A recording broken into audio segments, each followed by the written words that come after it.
93% of the businesses in this country today offer some form of family and medical leave.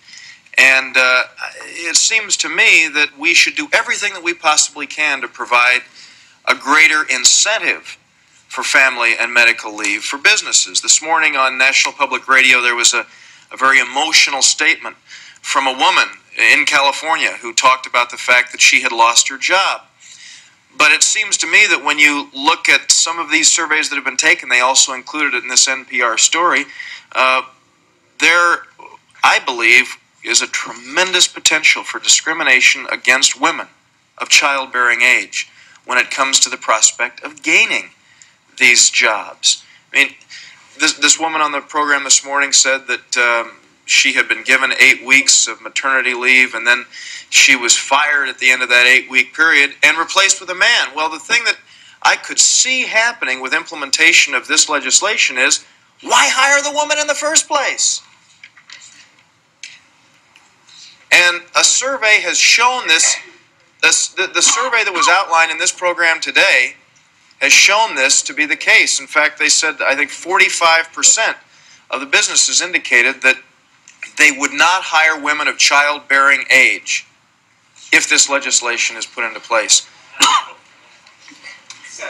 Yeah.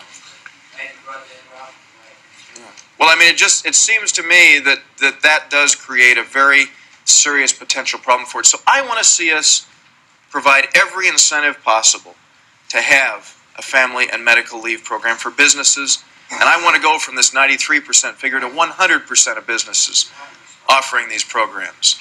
Yes, sir. Well, first of all, whoever is telling you to stop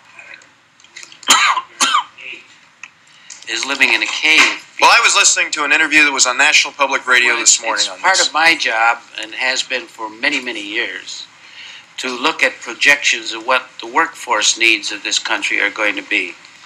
And I want to tell you, if you haven't discovered it yet, that by the end of this decade, the United States workforce will be more dependent on women than ever in the history of the country, including what people think was our high point in World War II, where we brought people off the farms, females, to work in war plants. Rosie the Riveter is still a romantic notion with people. We actually have more women as a percentage of the workforce today than we had then.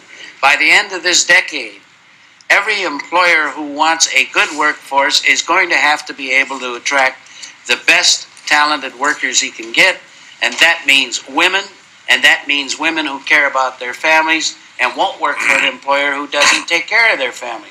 So the problem is going to take care of itself by the end of the decade.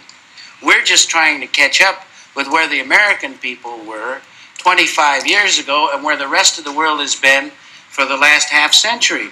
We're behind everybody else. We're running like crazy to catch the tail end of the parade. And by the end of this decade, I want to tell you, with or without this legislation, people are going to be bidding against each other to get women of childbearing age, because a majority of women in the childbearing age now are employed outside the household. And trained women are becoming more and more a premium employee and will be. You've got a choice between non-English speaking immigrants or training the people who are already Bill, here. all I was saying here is that this is information that has come to us from a wide range of businesses. I mean, I think that your case can be a very compelling one as far as the potential. David, I have never met a single small businessman who would stand up at a Rotary meeting or a Chamber of Commerce and respond to the question, is there anybody here who wouldn't give their employees time off if they had a sick spouse, a sick child, a sick family member to attend? And nobody will, in the presence of their peers, say it. Now, there's something strange, because since the president vetoed this bill the last time, some groups come and testify to us that 150,000 people in this country got fired for taking unauthorized leave for medical emergencies. Now, something wrong with that. The individual businessman says that he treats his employees with compassion and they get time off. And I believe him, because I used to be his lawyer.